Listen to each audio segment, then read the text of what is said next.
ले चलते हैं आपको राजस्थान विधानसभा में इस वक्त नेता प्रतिपक्ष गुलाब चंद कटारिया क्या कुछ कह रहे हैं। कोई चिंता की बात नहीं, जो डूबना है प्रदेश को तो डूबेगा।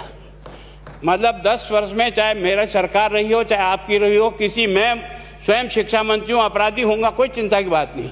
लेकिन आप कम से कम इन 10 सालों से इन जितनी कोचिंग संस्थाएं चल रही है, इनकी जितनी परीक्षाएं हुई है, उनके परीक्षा के रिजल्ट के साथ आप एक टीम लगा करके इनका पोस्टमार्टम करो, तब आपको समझ में आ जाएगा कि ये बीमारी कहाँ से चली है। ये बीमारी इन व्यवसायियों के थ्रू चली है। मैं और आप पेपर आउट करेंगे, पेपर लाऊंगा, 5 लाख दे दूंगा, 8 लाख दे दूंगा, मैं क्या 2 करोड़ 5 करोड़ 8 करोड़ दे सकता हूं क्या भैया? ये सारे के सारे जो पैसे देने वाले बड़े बड़े दिग्गज लोग हैं, जो कोई 10 करोड़ में पेपर ले जाता है, कोई 3 करोड़ में ले जाता है, कोई 2 करोड़ में ले जाता है, फिर अपने कोचिंग संस्थान में रिजल्ट लाता है और उसके बाद बड़े बड़े पोस्टर बाहर लगाता है, मेरा 100% सिलेक्शन। ये है बीमारी की जड़। अगर मार करना चाहते हो तो यहाँ करो, तब तो जाकर के इसको कोई रोक सकोगे। बाकी से केवल मन को संतुष्ट करने का काम करो तो ये राजस्थान के उस गरीब बच्चे के साथ न्याय नहीं होगा, जो बड़ी मुश्किल से पढ़ता है, अपने घर में बूढ़े माँ बाप को भूखे मार के पढ़ता है और उसके बाद परीक्षा के लिए जाता है, रोता हुआ घर लौटता है। क्या दुख नहीं होता है? हम लोगों के मन में कोई रहम नहीं है कि आखिर उस बच्चे का क्या होगा जो अपनी बड़ी पीड़ा के साथ पढ़ रहा है। इन सारे पैसे वाले लोगों के पास में आपने सारी सरकारी नौकरियों को भेज दिया। मैं बहुत कड़वा सच बोल रहा हूं। आज जो पिछले 8 साल में नौकरी में लगे ना, उन सब का भी पोस्टमार्टम कराओ, आपको लगेगा आधा फर्जी मामला निकलेगा। कोई है नहीं, कोई सोचने वाला है इस पर कि आखिर उसके दर्द को कौन जानेगा, है ना। जिस प्रकार से हमने परीक्षा के माध्यम से इन पैसे वाले लोगों को उतार करके सारे के सारे उन गरीबों की आशाओं के ऊपर पानी फेर दिया। रात और दिन पढ़ता है, भूखा प्यासा पढ़ता है, घर बेच करके पढ़ता है, खेत बेच करके पढ़ता है, लेकिन जब उसका सिलेक्शन नहीं होता तो जहर खा के मरता है। कोई इस पीड़ा को समझने के लिए तैयार नहीं है। और हम इस कानून को ला करके दुनिया को बताना चाह रहे हैं कि हमने इतना बड़ा कानून कर दिया, इस कानून से कुछ भी नहीं होगा। मैं आज आपको कह रहा हूं, ये जो आपने नए प्रावधान जोड़े हैं, मैं सोचता हूं कि मुझे कुछ बोलने की इच्छा नहीं, मुझे बहुत दुख है इस बात का। क्या होगा ये?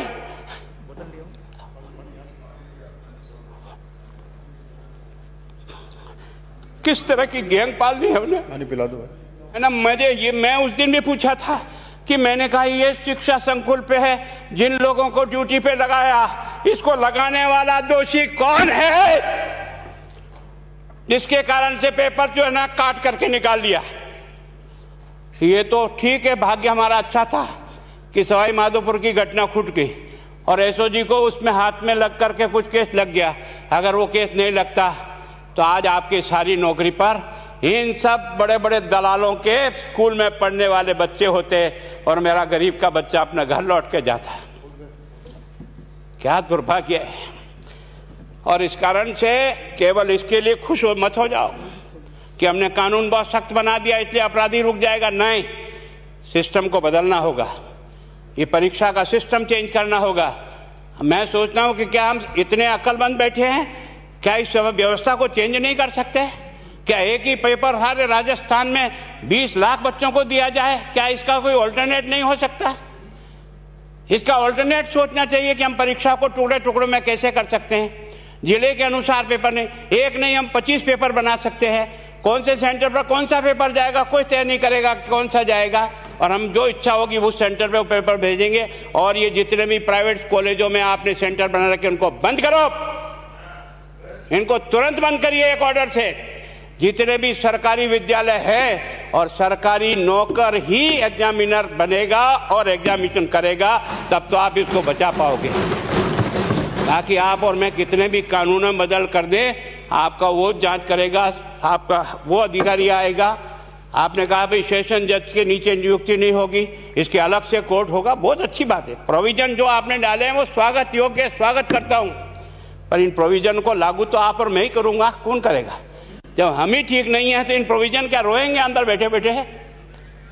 जब तक हमारा दिल और दिमाग ठीक नहीं होगा ना, इस बीमारी का इलाज नहीं होगा। हमने शिक्षा के मंदिर को भ्रष्टाचार की भट्टी में जलाकर खाक कर दिया। दुर्भाग्य हमारा, जहां से कोई आशा की किरण दिखती थी उस गरीब को कि चलो मैं अपनी मेहनत से आगे बढ़ जाऊंगा, लेकिन अब वो निराशा में आ गया। उसको लगा कि अब कोई रास्ता नहीं है। और इस कारण से मैं सोचता हूं कि आप जिस भावना से लाया, मैं आपकी भावना की इज्जत करता हूं, लेकिन केवल आपकी भावना इन बेईमानों को नहीं रोक सकेगी। इसको रोकने के लिए हमको सिस्टम को बदल करके और तुरंत उस पर ध्यान करना चाहिए। कानून 302 का बना हुआ है, क्या मर्डर रुक गए? आप भी जान रहे हो, रोज के रोज पोक्सो कोर्ट में आजीवन कारावास हो रहा, क्या व्यभिचार रुक गया है? अपराधी को दंड मिल सकता है, अपराध बंद नहीं हो सकता है। अपराध बंद करने के लिए जो सिस्टम होते हैं उस सिस्टम में चलो। एकमात्र इस देश में भ्रष्टाचार की भट्टी में देश जल रहा था। केवल और केवल एक तरह से प्रत्येक व्यक्ति का खाता खुलवाकर देश के प्रधानमंत्री में सारा का सारा बेनिफिट उसका सीधा खाते में डाला। बेईमानों को चोट लगी नहीं लगी, उस तरफ अपना दिमाग बचाओ, उस तरफ अपना दिमाग लगाओ। किस बीमारी का इलाज कहाँ है और कैसे हो, इस बारे में चिंता करने की कोशिश करो। मैं कई बार इधर सीकर और इधर गया तो मैं सोचता हूँ कोचिंग संस्थान की बिल्डिंग देंगे ना तो टोपी गिर जाए नीचे से। क्या चीज़ है यार, भगवान ने क्या लक्ष्मी वहीं बरसाई है? और जो बाकी संस्थाएं, उसका कारण यह है कि हमने अपनी दुकान को इतनी कमज़ोर कर दी है कि जहाँ बच्चे अच्छी तरह से शिक्षा लेकर के हम जैसे गरीब पढ़ करके यहाँ आ गए, अब वो रास्ते नहीं हैं। और इस कारण से मेरी बहुत विनम्र प्रार्थना है, इस बीमारी का इलाज चाहिए बच्चे को, कानून से नहीं होगा, कानून के अलावा होगा। और उसमें आप करें। धन्यवाद। Thank you. माननीय मंत्री महोदय।